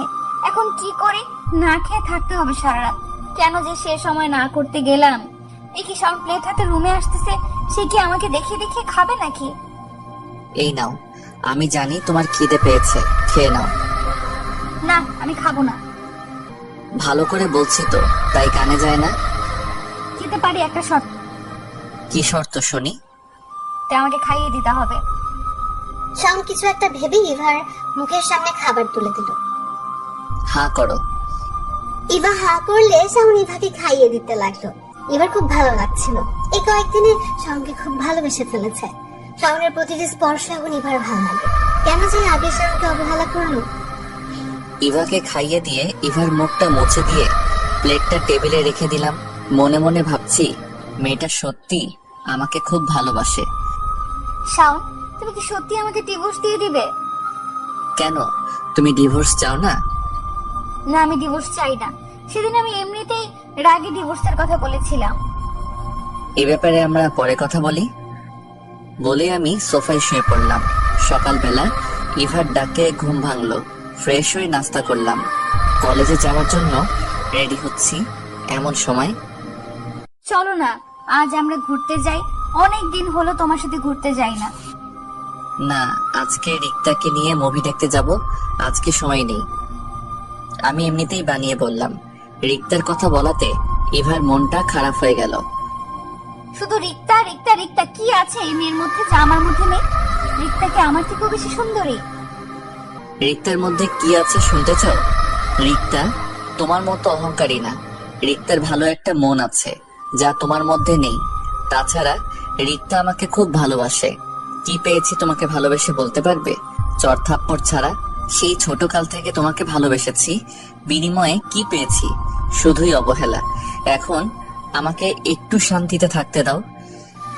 ইভার দিকে চেয়ে দেখি শুধুই চোখের জল ফেলছে, আর কিছুই বলছে না। শোন, আমার সামনে এসব নেকা কান্না করবে না। এসব আমার একদম পছন্দ না। এদিকে ইভা ভাবছে আগে শাওন তাকে কত ভালোবাসতো, তার জন্য কত কি করতো। তার মন খারাপ দেখে সহ্যই করতে পারতো না। তাকে হাসানোর কত চেষ্টা করতো। সেই শাওন এখন বলছে তার কান্না নাকি নিকি কান্না। এসব ভেবে ইভা হাউ বাউ করে কেঁদে উঠলো। আমি তাড়াতাড়ি করে ইভার মুখটা চেপে ধরি। মা শুনতে পারলে আজ আমার খবর আছে। কালকে কোন রকম বেঁচে গেছি। ইভা প্লিজ কান্না থামাও। মা শুনতে পারলে আমাকে মেরে ফেলবে। ইভা কান্না থামালো, কিন্তু মাঝে মধ্যে ফোপাচ্ছে আর চোখের জল ফেলছে। যতই হোক ইভাকে ভালোবাসি তো, তাই ইভার সামনে বসে ইভার চোখের জল মুছে দিয়ে বললাম, সরি। আচ্ছা চলো, আজ আমিও তোমার সাথে রিক্সা করে কলেজে যাব। ইভা কান্না মাখা কণ্ঠে বলল, না, তুমি যাও, আমি কলেজে যাব না। আমি আর কিছু না বলে কলেজে চলে গেলাম। আমি জানি ইভা এখন দরজা লাগিয়ে শুয়ে শুয়ে কান্না করবে। করুক, তাতে আমার কি? আমিও তো ইভার জন্য কম কান্না করিনি। কলেজে এসে কিছুই ভালো লাগছে না। না, আজ ইভার সাথে একটু বেশি করে ফেলেছি। কিরে, কখন থেকে দেখছি মন খারাপ করে বসে আছিস? কিছু কি হয়েছে? তেমন কিছু না, এমনি মন খারাপ। আমরা কি তোর আপন কেউ? আমাদের কি বলবি? এখন তো তোর রিক্তাই আপন। তুইও শুরু করলি? আচ্ছা শোন, তারপর সবটা বললাম ওদের। ইভা তো এখন তোকে ভালোবাসে, তাহলে তাকে বলে দিচ্ছিস না কেন? ভাবছি ইভার জন্মদিনের ইভাকে সারপ্রাইজ দিব। তুই যা ভালো মনে করিস। আচ্ছা এখন চল ক্লাসে যাই। তারপর সবাই ক্লাসে চলে গেলাম। কলেজ ছুটির পর বাসায় এসে কলিং বেল দিতেই মা দরজা খুলে দেয়। রুমে এসে দেখি ইভা রুমে নেই, হয়তো বেলকনিতে হবে। আমি ফ্রেশ হয়ে বেলকনিতে গেলাম, সেখানেও ইভা নেই। ছাদে গেলাম, ছাদেও ইভা নেই। তাই তাড়াতাড়ি করে মার কাছে গেলাম। মা, ইভা কই? ইভা তো ইভাদের বাড়ি গেছে। আমি রুমে গিয়ে দেখি মায়ের জন্য নাকি কান্না করছে, তাই বললাম কয়েকদিন মায়ের কাছে থেকে আসতে। ও আচ্ছা। তুইও যা, তুইও তো বিয়ের পর শ্বশুরবাড়ি যাসনি। আচ্ছা ঠিক আছে। আমি রুমে গিয়ে ফ্রেশ হয়ে কিছুক্ষণ রেস্ট নিয়ে বিকালের দিকে শ্বশুর বাড়ি গেলাম। দরজায় কলিং বেল দিতেই সুমা এসে দরজা খুলে দেয়। সুমা ইভার ছোট বোন। কি দুলা ভাই, আপুকে ছাড়া বুঝি ভালো লাগছিল না, তাই আপু আসতে না আসতেই চলে এসেছেন? আরে না শালিকা, আমি আসছি। তোমার জন্য কতদিন তোমাকে দেখি না। হয়েছে, আর পাম দিতে হবে না আমাকে। এলো রে সোমা। মা, দুলা ভাই এসেছে। বাবা কেমন আছো? জি মা, ভালো। আপনি কেমন আছেন? তো বাবা, বাড়ির সবাই ভালো আছে তো? জি মা, সবাই ভালো আছে। বাবা উপরে যাও, এবার রুমেই আছে। আমি ইভার রুমের সামনে এসে আসতে পারি? ইভা আমার দিকে তাকিয়ে শোয়া থেকে উঠে বলল, তুমি কখন এলে? আর বাইরে দাঁড়িয়ে আছো কেন? ভেতরে আসো। আমি ভিতরে গিয়ে সোফায় বসলাম। তুমি ফ্রেশ হয়ে নাও, আমি তোমার জন্য কফি বানিয়ে আনছি। আমি ফ্রেশ হয়ে এসে দেখি ইভা কফি নিয়ে দাঁড়িয়ে আছে। এই নাও। আমি কফিটা নিয়ে বেলকনিতে দাঁড়িয়ে কফি খাচ্ছি। ইভার রুমের বেলকনিটা খুব সুন্দর। বেলকনিতে কয়েক ধরনের ফুলের গাছ আছে, খুব সুন্দর দেখতে। সোমা মনে হয় এগুলো দেখাশোনা করে। বেলকনিতে খুব সুন্দর মনোরম পরিবেশ একটা।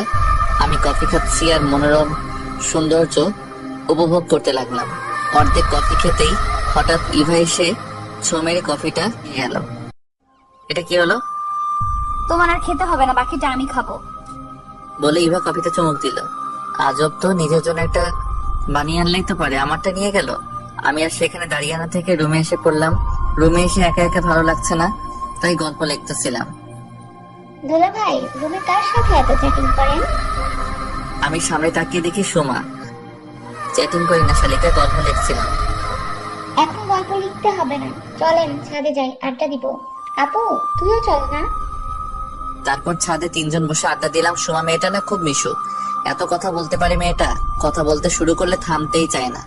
শাশুড়ি আম্মা ছাদে এসে ডেকে গেছেন রাতের খাবার খাওয়ার জন্য, তাই নিচে চলে যাই। নিচে গিয়ে খাবার টেবিল দেখে তো আমার চোখ কপালে উঠে গেল। এত খাবার! খাবার দেখে মনে হচ্ছে এই বাড়িতে থেকে যাই আজীবন, জামাই আদর পাবো। খেতে বসে তো পড়লাম আরেক বিপদে। কি বাবা, কিছুই তো খাচ্ছ না? এটা নাও ওটা নাও না করার সত্ত্বেও জোর করে দেয়। এত খাবার মনে হয় আমি জীবনেও খাইনি। খাওয়া দাওয়া শেষে রুমে চলে আসি। এই তোমার মা কি আমাকে মারার প্ল্যান করছে নাকি? ইভা আমার দিকে অবাক হয়ে তাকিয়ে আছে। জোর করে এত খাবার খাওয়ালো, আমার খুব ক্লান্ত লাগছে। আচ্ছা একটা বালিশ দাও, আমি ঘুমাবো। শোনো, তুমি খাটে ঘুমাও, আমি সোফায় থাকি। না থাক, তুমি খাটে থাকো। আমাদের বাড়িতে এসে তুমি সোফায় থাকবে তা হয় না। তোমার সোফায় থাকা অভ্যাস নাই, তুমি থাকতে পারবে না। আচ্ছা ঠিক আছে, আমরা দুজনেই খাটে থাকি, মাঝখানে কোলবালিশ থাকবে। আচ্ছা ঠিক আছে বলে আমি খাটে একপাশে শুয়ে পড়লাম। সকালবেলা ঘুম ভাঙতেই আমার বুকে ভারী কিছু একটা অনুভব করলাম। চোখ খুলে দেখি ইভা আমার বুকে মাথা দিয়ে শুয়ে আছে। তখন যে আমার কি ভালো লাগছিল তা বলে বোঝাতে পারবো না। এই প্রথম ইভার আমার এত কাছে এসেছে। নিজের অজান্তেই ইভাকে আমি জড়িয়ে ধরি। কখন যে আবার ঘুমিয়ে গেছি বলতেই পারিনি। ইভার ডাকে আবার ঘুম ভাঙলো আমার। ইভা একটা মুচকি হাসি দিয়ে বলল, এখন আমাকে ছাড়বে নাকি এইভাবে জড়িয়ে ধরে রাখবে? ও সরি। এই যা খেলাম একটা বাস। কেন? যখন ঘুমিয়ে গেছিলাম। লজ্জা এখন আমার মাথা কাটা গেল। ইভা ফ্রেশ হয়ে এসে আমার দিকে তাকিয়ে মুচকি একটা হাসি দিল। আমি পুরো লজ্জায় শেষ হয়ে গেলাম। যাও, আর লজ্জা পেতে হবে না, ফ্রেশ হয়ে এসো। মা কয়েকবার ডেকে গেছে নাস্তা করার জন্য। আমি বিছানা হতে উঠে ফ্রেশ হতে চলে গেলাম। ফ্রেশ হয়ে এসে ইভার সাথে নিচে গেলাম। আমি আর ইভাই শুধু খেতে বসেছি। মনে হয় অন্যরা খেয়ে ফেলেছে। কি দুলা ভাই, আপু কি রাতে ঘুমাতে দেয় না? সকালবেলা এত ঘুমান। সময় তুই চুপ করবি। আর তুই কলেজে যাসনি কেন? আজকে দুলা ভাইয়ের সাথে ঘুরতে যাব। আচ্ছা ঠিক আছে, বিকালের দিকে যাব। না, দুলা ভাইকে এখন শপিং এ নিয়ে যাব, কিছু কেনাকাটা করে তারপর বিকাল দিকে ঘুরতে যাব। খাইছে রে আমারে, এই মেয়েকে নিয়ে মার্কেটে গেলে তো আমার পকেট পুরো ফাঁকা করে দিবে। বিয়ে করলে এই এক জ্বালা, শ্বশুর বাড়ি গেলে শালা শালিকা পকেট পুরো ফাঁকা করে ফেলে। লজ্জায় কিছু বলাও যায় না। যারা বিয়ে করেছেন তারা এই বিষয়ে আমার থেকেও বেশি জানেন। দুপুরের দিকে সোমাকে নিয়ে মার্কেটে গেলাম। সোমা শুধু ঘুরে ঘুরে দেখে, কিছুই পছন্দ হচ্ছে না। অবশেষে 2টা জামা নিল। আমিও ইভার জন্য পছন্দ করে একটা নীল শাড়ি কিনলাম। বিয়ের পর কিছুই দেয়নি মেয়েটিকে, কোনোদিন কিছু চাইও নি মেয়েটি। সোমাকে নিয়ে একটা রেস্টুরেন্টে গেলাম। লাঞ্চ করে বাসায় চলে আসি। আমি রুমে গিয়ে দেখি ইভা শুয়ে আছে। আমি শাড়ির প্যাকেটটা খাটে রেখে ফ্রেশ হতে গেলাম। ফ্রেশ হয়ে এসে দেখি ইভা শাড়িটা দেখতেছে। শাড়িটা কি আমার জন্য এনেছো? না, এটা রিক্তার জন্য কিনেছিলাম। তুমি যেহেতু প্যাকেটটা খুলে ফেলেছো তাহলে তুমিই রেখে দাও। মিথ্যা বললাম, সত্যিটা তো আপনারা জানেন। ইভা ছলো ছলো চোখে আমার দিকে তাকিয়ে আছে। মনে হয় এখনই বৃষ্টি নামবে, তাই আমি আর কিছু না বলে রুম থেকে বেরিয়ে যাই। বিকালে সুমা আর আমি ঘুরতে যাব। ইভাকে বললাম আমাদের সাথে যাবে কিনা। ইভার নাকি ভালো লাগছে না, তাই যাবে না। আমি সুমাকে নিয়ে একটা নদীর পাড়ে গেলাম। সেখানে কিছুক্ষণ ঘোরাঘুরি করি। সুমা বায়না ধরলো ফুচকা খাবে, তাই রাস্তার পাশে একটা ফুচকার দোকানে দাঁড়াই। সুমা ফুচকাওয়ালা মামাকে বেশি করে ঝাল দিতে বলল। সুমা 2টা ফুচকা খেয়ে ঝালে কাতরাতে লাগলো। পানি পানি দুলা ভাই পানি। মামা পানি দেন। মামা পানি তো শেষ। কি বলেন, ফুচকা বেচেন আর পানি রাখেন না? বলে আমি দোকানের দিকে হাঁটা দিলাম পানি আনতে। আমি পানি নিয়ে এসে দেখি সুমা নাই। মামা, সুমা কই গেছে বলতে পারবেন? আপাকে কয়েকটা ছেলে জোর করে এদিকে টেনে নিয়ে গেছে। আমি আর সেখানে দেরি না করে দৌড়ে সেদিকে গিয়ে দেখি সুমাকে একটি ছেলে টেনে হিসড়ে নিয়ে যাচ্ছে, সাথে আর 3টা ছেলে। আমি দৌড়ে গিয়ে সুমার হাত ধরে টেনে নিয়ে যাচ্ছিল যে ছেলেটা, তাকে পিছন থেকে কষে একটা লাথি মারি। সাথে সাথে ছেলেটি ছিটকে সামনে পড়ে যায়। সুমা দৌড়ে এসে আমার পাশে দাঁড়ালো। কে রে শালা তুই? তোর বাপ, বলে কোমর থেকে বেল্টটা খুলে দেয়। উদম কেলানি। আমার মায়ের দেখে বাকি 3টা দেয় ভুয়ো দৌড়। মারতে মারতে আধা মরা করে। যা, তোকে আর ছেড়ে দিলাম। নেক্সট টাইম আমার বোনের দিকে চোখ তুলে তাকালে তোর চোখ আমি তুলে নেব। তোকে আমি দেখে নিব। আগে তো তুই সোজা হয়ে দাঁড়া, তারপর তো দেখবে। ছেলেটি চলে গেছে। আমি সময়ের দিকে তাকিয়ে বললাম, ছেলেটি কে ছিল আর তোমাকে এভাবে টেনে নিয়ে যাচ্ছিল কেন? আসলে দুলা ভাই ও রকি আমাদের কলেজেই পড়ে, আমাদের প্রতিদিন ডিস্টার্ব করে, আরো আজে বাজে কথা বলে। তার জন্য এখন আমি সময় নিয়ে যেতে পারি না। তুমি আমাকে বা বাসায় আগে বলনি কেন? ভয়েও খুব খারাপ ছেলে, পরে যদি আমাদের পরিবারের কোনো ক্ষতি করে। আচ্ছা, এখন বাসায় চলো, সেটা পরে দেখা যাবে। আর শোনো, এসব বাসায় বলার দরকার নেই, অযথা টেনশন করবে সবাই। আমিও এটাই ভাবছিলাম। আচ্ছা হয়েছে, এখন চলো। তারপর সুমাকে নিয়ে বাসায় চলে আসি। রাতে বাইজিৎকে কল করে রকির ব্যাপারে সব জানতে বলি। আজ রাতেও একই খাটে থাকি।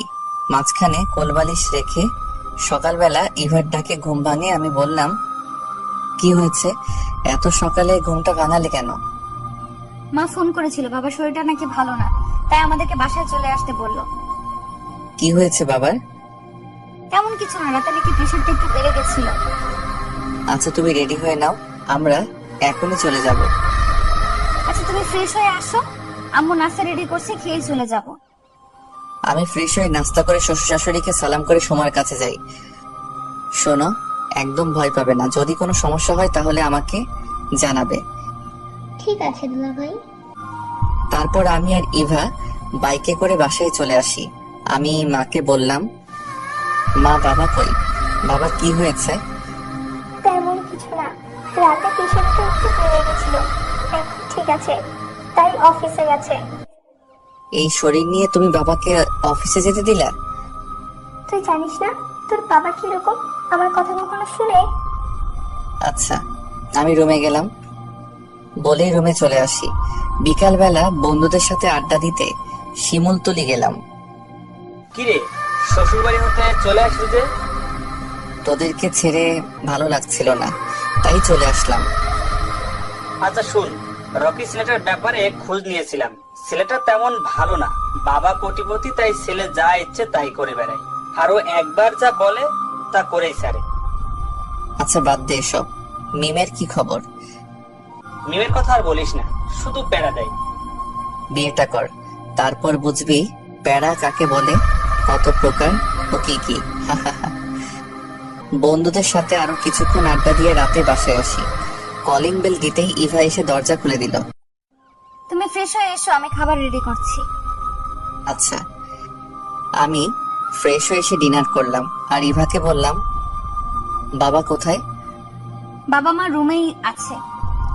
আচ্ছা, তুমি রুমে যাও, আমি বাবার সাথে দেখা করে আসি। আসতে পারি? পাগল ছেলে আমার। বাবা, তোমার শরীরটা এখন কেমন? ভালো। তুই কখন এলি? আমি সেই সকালে এসেছি, এসে দেখি তুমি অফিসে চলে গেছো। বাবা মার সাথে আরো কিছুক্ষণ আড্ডা দিয়ে রুমে চলে আসি। আমি যে বালিশ নিয়ে সোফায় ঘুমাতে যাব এমন সময়, তুমি খাটেই থাকো। আচ্ছা ঠিক আছে। তারপর আমিও খাটের একপাশে শুয়ে পড়ি। এভাবে কেটে যায় আরো 15 দিন। এখন আমি আর ইভার সাথে খারাপ ব্যবহার করি না। রিক্তাও কানাডায় চলে গেছেন লেখাপড়ার জন্য। ইভার সাথে আগের মতোই বন্ধুত্ব হয়। ইভাও আমাকে খুব কেয়ার করে। রোজ রাতেই ইভা আমাকে ঘুমের মাঝে জড়িয়ে ধরে। খুব ভালোই কাটছিল আমাদের দিনকাল। কিন্তু হঠাৎ একদিন একটা অচেনা নাম্বার হতে একটা SMS আসে আমার মোবাইলে। SMS-টা দেখে তো আমার মেজাজটা খারাপ হয়ে গেল। কয়েকটা কল দিলাম এই নাম্বারে, কিন্তু নাম্বারটা SMS দিয়ে বন্ধ করে রাখছে। রাগে আমার শরীরটা ফেটে যাচ্ছে। রাখবই না বা কেন? অচেনা একটা মানুষ আমার স্ত্রীর সম্পর্কে বাজে মন্তব্য করবে, আমি বসে থাকবো? SMS-টা ছিল এই: মিস্টার শাওন আখন্দ, আপনি কি জানেন আপনার স্ত্রী পরকীয়ায় আসক্ত? নিজের স্ত্রী সম্পর্কে এমন বাজে কথা শুনলে কারি বা রাগ উঠবে না? আমি এই কথাটা আর ইভাকে না বলে নিজে নিজে খুঁজতে থাকি কে হতে পারে এই তৃতীয় লোক যে আমার আর ইভার মাঝে ঝামেলা সৃষ্টি করতে চায়। রাতে আমি আর ইভা শুয়ে আছি, হঠাৎ ইভার মোবাইলে অচেনা নাম্বার হতে একটা কল আসে। ইভা কলটা রিসিভ করলো। হ্যালো, কে বলছেন? আমি যেই হই না কেন, আমি আপনার স্বামী সম্পর্কে একটা ইনফরমেশন দেওয়ার জন্য কল করেছি। কি ইনফরমেশন বলেন? আপনি কি জানেন আপনার স্বামী আপনাকে রেখে আর একটা বিয়ে করেছে? হোয়াট? ইভা কথা বলতে বলতে বেলকনিতে চলে গেল। আপনি যদি চান আমি আপনাকে প্রমাণ দিতে পারি। আপনি কালকে বিকাল 5টায় লেকের পাড়ে চলে আইসেন। আচ্ছা, আমি আসবো। এদিকে আমি ভাবছি ইভা এত রাতে কার সাথে কথা বলে, আর আমার সামনে কথা না বলে বেলকনিতে চলে গেল। নাকি অচেনা লোকটির কথাই ঠিক? না, এবার দিকে নজর রাখতে হবে। এবার রুমে এসে শুয়ে পড়লো। তারও চোখে কোনো ঘুম নাই। ইভা ভাবছে, শাওন কি সত্যি আর একটা বিয়ে করেছে? লোকটি বললো তো প্রমাণ দিবে। না, কালকে লোকটার সাথে দেখা করলেই সব জানতে পারবো। সকালে ঘুম ভাঙতেই দেখি ইভা রুমে নাই। মনে হয় বাথরুমে হবে। অনেকক্ষণ হলো এখনো ইভা বাথরুম থেকে বের হলো না। তাই বাথরুমে গিয়ে দেখি দরজা খোলা। ভিতরে গিয়ে দেখি ইভা নেই। তাড়াতাড়ি করে নিচে গেলাম। মা, ইভা কই? ও তো কিছুক্ষণ আগে বের হলো, বললো কি নাকি কাজ আছে। ইভার এত সকালে কি কাজ? আচ্ছা ঠিক আছে, তুমি নাস্তা রেডি করো। রুমে গিয়ে দেখি মোবাইলে সেই নাম্বার থেকে একটা SMS আসছে। তাড়াতাড়ি করে SMS-টা ওপেন করি। কি শাওন সাহেব, আমার কথা কি এখনো বিশ্বাস হয় না? তাহলে আজ বিকাল 5টায় লেকের পাড়ে চলে আইসেন, তাহলেই সব দেখতে পারবেন। SMS-টা দেখে আমার মাথাটা পুরো আউলিয়ে গেল। কি হচ্ছে সব আমার সাথে? এদিকে ইভা সকাল সকাল বাসা থেকে বের হয়ে গেছে রিক্তার খোঁজ নিতে। আজ কয়েকদিন হয়ে গেল রিক্তাকে দেখছি না। না, আজ রিক্তার খোঁজ নিতেই হবে। আমাকে জানতেই হবে রিক্তা কোথায়। আর রিক্তা ছাড়া তো আর শাওনকে কোনো মেয়ের সাথে দেখিনি। ইভা রিক্তার খোঁজ নিয়ে জানতে পারে রিক্তা দেশের বাইরে চলে গেছে লেখাপড়ার জন্য। ইভা মনে মনে ভাবে, রিক্তা যদি দেশের বাইরেই চলে যায় তাহলে শাওন কাকে বিয়ে করলো? আর কে হতে পারে? না, লোকটির সাথে বিকেলে দেখা করতেই হবে। যেই হোক, বিকেলে লোকটির সাথে দেখা করলেই তো জানতে পারবো। ইভা বিকেল 5টায় লেকের পাড়ে অচেনা লোকটার সাথে দেখা করতে যায়। অচেনা লোকটি ইভার হাতে কয়েকটি কাগজ দেয়। শাওন কি করে পারলো এটা করতে? আমার কথা একবারও মনে হলো না। ছেলেদের মন কখন কি চায় কে জানে। এখন প্রমাণ হলো তো, আমি এখন আসি। অচেনা লোকটি চলে গেল। ইভা দাঁড়ানো থেকে দপাস করে বসে পড়লো। আর এসব কিছু শাওন আড়ালে দেখে আসছে। কি হলো ইভার? আর ইভার হাতে কিসের কাগজ? আর এই লোকটি বা কে? যাই হোক, আগে এই অচেনা লোকটিকে ধরতে হবে, তাহলেই সব জানতে পারবো। আমি বাইজিৎ আর তানিমকে ফোন করে আসতে বলি, আর আমি লোকটি পিছু নেই। কিছুক্ষণ পর বন্ধুরা আসলে সুযোগ বুঝে অচেনা লোকটিকে ধরে ফেলি। 3 বন্ধু মিলে অচেনা লোকটিকে ইচ্ছে মতো কেলানি দেওয়ার পরে লোকটি মুখ খুললো। আমি রকির লোক, রকি আমাকে পাঠিয়েছে। ইভাকে কিসের কাগজ দিয়েছিস বল? আপনার আর রিক্তার জাল কাবিননামা আর কিছু ছবি। আমি বাইজিতের দিকে তাকিয়ে বললাম, অনেক রাত হয়েছে, তোদের যা ইচ্ছা কর, তারপর পুলিশে দিয়ে দিস। আচ্ছা, আমরা সব ব্যবস্থা করছি, তুই যা। আমি রাত 10টায় বাসায় ফিরি। দরজায় কলিং বেল দিতেই মা এসে দরজা খুলে দেয়। আমি যে ঘরে ঢুকবো ঠাস ঠাস করে 2টা থাপ্পড় বসিয়ে দেয় মা। তুই এক্ষুনি বাসা থেকে বেরিয়ে যা, তোর মতো কুলাঙ্গারের এই বাসায় জায়গা নেই। মা আমি কি করেছি বলবে তো? কি করেছি মানে? তুই জানিস না তুই কি করেছিস? মা আমি সত্যি জানি না। তুই ইভাকে রেখে আরেকটু বিয়ে করিস না? তোর জন্য আজকে আমার মেয়েটি কাঁদতে কাঁদতে বাসা থেকে বের হয়ে চলে গেছে। মা আমি সত্যি বিয়ে করিনি, এটা আমাকে ফাঁসানো হচ্ছে। আমাকে আর মিথ্যে বলতে হবে না, আমি নিজ চোখে দেখেছি। তুই এক্ষুনি বাসা থেকে বেরিয়ে যা। মাকে আর বুঝিয়ে লাভ নেই, আমি জানি মা আমার কথা কখনো বিশ্বাস করবে না। তাই বাইকটি নিয়ে বেরিয়ে পড়ি। গন্তব্য ইভাদের বাসা। প্রায় 11টায় ইভাদের বাসায় যাই।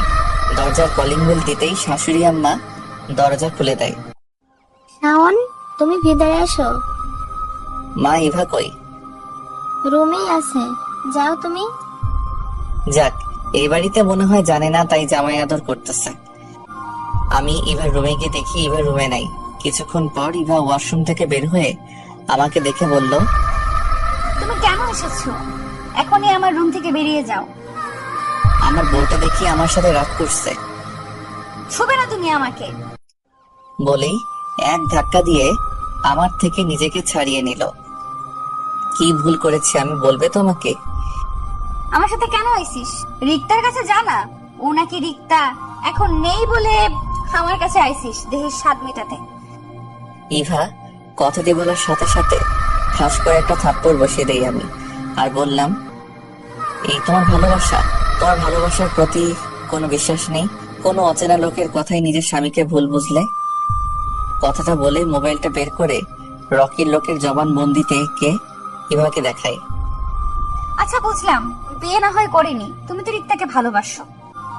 কে বলেছে? আমার এত সুন্দরী বউ থাকতে এই রিক্তাকে ভালোবাসতে যাব? দাঁড়াও রিক্তাকে একটা কল দিই। বলে রিক্তাকে কল দিয়ে লাউড স্পিকার অন করে দেই। রিক্তা বলল, কি রে, কি খবর? তোর বউকে এখনো কি জ্বালাস নাকি বলে দিয়েছিস? না রে, তোর ভবিষ্যতের সাথে কথা বলবে। দে ভাবিকে কথা বলি। দিতে হবে না, লাউড স্পিকার দেওয়া আছে, তুই কথা বল। সরি ভাবি, আপনাকে অনেক জ্বালিয়েছি। আসলে আমি আপনাকে বলে দিতে চাইছিলাম, কিন্তু শাওনের নাকি আপনাকে জ্বালাতে খুব ভালো লাগে, তাই আমাকে বলতে দেয়নি। কি আমাকে ফাঁসানো হচ্ছে? তোর ভালো হবে না কিন্তু। ভাবি দেখছেন শাওন কি বলে? আপু, আপনি কোনো চিন্তা করবেন না, আমি শাওনকে দেখে নেব। রিক্তার সাথে কথা বলা শেষ করার সাথে সাথে ইভা আমার উপর ঝাঁপিয়ে পড়লো। কি, আমাকে জ্বালাতে তোমার ভালো লাগে তাই না? বলেই আমাকে মারতে থাকে। আমি ইভাকে এক টান দিয়ে আমার বুকে নিয়ে আসি। আস্তে করে ইভার মাথাটা ধরে ধীরে ধীরে ইভার ঠোঁটের দিকে আমার ঠোঁট এগোতে থাকি। হঠাৎ ইভা আমার মুখে হাত দিতেই আমাকে আটকে দেয়। আমি লজ্জায় মাথা নিচু করে রাখি। ইভা আমার গালে একটা কিস করে দৌড়ে পালিয়ে যায়। যা বাবা, আমি লজ্জা পাচ্ছি আর সে কিস করে চলে গেল। কিছুক্ষণ পর ইভা আমার জন্য খাবার নিয়ে আসলো। নাও খেয়ে নাও, আমি জানি তুমি কিছুই খাওনি। তুমি খাইয়ে দাও। আচ্ছা হ্যাঁ করো। ইভা 2 নলা খাইয়ে দেওয়ার পর আমি বললাম, এখন তুমি খাও, আমি জানি তুমিও খাওনি। না আমি খাবো না। কেন খাবে না? বারে, আমি তোমায় খাইয়ে দিয়েছি, তুমি আমায় খাইয়ে দিবে না? ও সরি, প্লেটটা আমার হাতে দাও, আমি তোমায় খাইয়ে দিচ্ছি। আমি ইভাকে খাইয়ে দিয়ে প্লেটটা টেবিলে রেখে দিলাম। আচ্ছা শাওন, তুমি কি এখনো আমায় আগের মতোই ভালোবাসো? আমি ইভাকে জড়িয়ে ধরে বললাম, পাগলি। তাহলে এতদিন আমায় কষ্ট দিলে কেন? আসলে আমি তোমাকে বোঝাতে চেয়েছিলাম ভালোবাসা কি, আর নিজের কাছের মানুষের অবহেলা করলে কতটা কষ্ট লাগে। আর আমি তোমাকে তোমার জন্মদিনের দিন বলে দিতাম। আচ্ছা এখন বললে কেন? এখন না বললে তো আমার বউটা আমাকে ভুল বুঝতো। আচ্ছা শাওন, এই লোকটা কে? আর তোমার সাথে এর কিসের শত্রুতা? পরে একদিন বলবো, এখন অনেক রাত হয়েছে, চলো ঘুমাবো। ইভা খাটের এক পাশে শুয়ে পড়লো। তখন আমি বললাম, ইভা, এই ইভা, একটু এদিকে আসো না। এখন না গে, পড়ালেখা শেষ করো, তারপর যখন নিজের টাকায় বউকে খাওয়াতে পারবে তখন কাছে আসবো। এখন জাস্ট তোমায় জড়িয়ে ধরে ঘুমাবো। তাও হবে না, আমি জানি তোমার স্বভাব জড়িয়ে ধরতে দিলে অন্য কিছু চাই। লাগবো না তোমায় জড়িয়ে ধরতে। বলেই আমি মন খারাপ করে অন্য পাশে শুয়ে পড়ি। কিছুক্ষণ পর ইভা বলল, আমার বাবুটা কি আমার সাথে রাগ করেছে? আচ্ছা জড়িয়ে ধরো। লাগবে না। তোমার না লাগলেও আমার লাগবে। আমার তো স্বভাব খারাপ, জড়িয়ে ধরলে অন্য কিছু চাইতে পারি। চাইলে চাইবে, আমার সমস্যা নেই। আমি শোয়া থেকে লাফ দিয়ে বসে বললাম, সত্যি? তাহলে চলো না শুরু করি। কি শুরু করবো? যে কাজটা বাসর ঘরে করা হয়নি। যা, আমার লজ্জা লাগে। লজ্জা কিসের? আমি ওই তো। বলেই ইভার উপর ঝাঁপিয়ে পড়ি। ইভার গলায় হালকা একটা কামড় দিতেই ইভার পুরো শরীর লাল হয়ে যায়। প্রথমে গলায় কিস করি, তারপর গালে আস্তে আস্তে ইভার ঠোঁটে আসি। পুরো 15 মিনিট ইভার ঠোঁট দুটি আমার দখলে ছিল। এভাবে কেউ কিস করে? আর কিছুক্ষণ হলে তো দম বন্ধ হয়ে মারাই যেতাম। কি করবো বলো? এত বছরের জমানো ভালোবাসায় একেবারে পুষিয়ে নিলাম। তাই বলে এতক্ষণ? আমি তো আর পালিয়ে যাচ্ছি না। আচ্ছা চলো আবার শুরু করি। আমার না খুব ভালো লেগেছে। এখন ইভার শাওন হারিয়ে গেছে এক অজানা সুখে। এতদিন পর তাদের ভালোবাসা পূর্ণতা পেল। 5 বছর পর আমি বাসায় এসে কলিং বেল দিতেই শাওমি এসে দরজা খুলে দেয়। শাওমি আমার মেয়ে। মামনি, তোমার আম্মু কই? আম্মু রুমে আছে। তুমি যেও না, আম্মু খুব রেগে আছে। তো মামনি, আমি যদি না যাই তাহলে তোমার আম্মু রাগ ভাঙাবে কে? আমি শাওমিকে কোলে নিয়ে রুমে গেলাম আর বললাম, আমার বউটা দেখি আমার সাথে রাগ করে আছে। তুমি ছুবে না আমায়। তুমি এখন আমাকে আর ভালোবাসো না। তুমি তোমার মেয়েকে পেয়ে আমাকে ভুলে গেছো। কে বলেছে তোমাকে ভালোবাসি না? এসো একটু আদর করে দেই। আমি ইভার গালে একটা কিস করি, তখন আমার মেয়ে বলে, আমাকেও একটা পাপ্পি দাও। দেখেছো তোমার মেয়ে কত হিংসুটে? আমাকে দিয়েছো বলে তাকেও দিতে হবে। রাখবে তোমার ঝগড়া? এসো মামনি, তোমাকে একটা পাপ্পি দেই। আর এভাবে চলতে থাকে আমার সুখের সংসার। আপনারা সবাই দোয়া করবেন আমাদের জন্য। খোদা হাফেজ।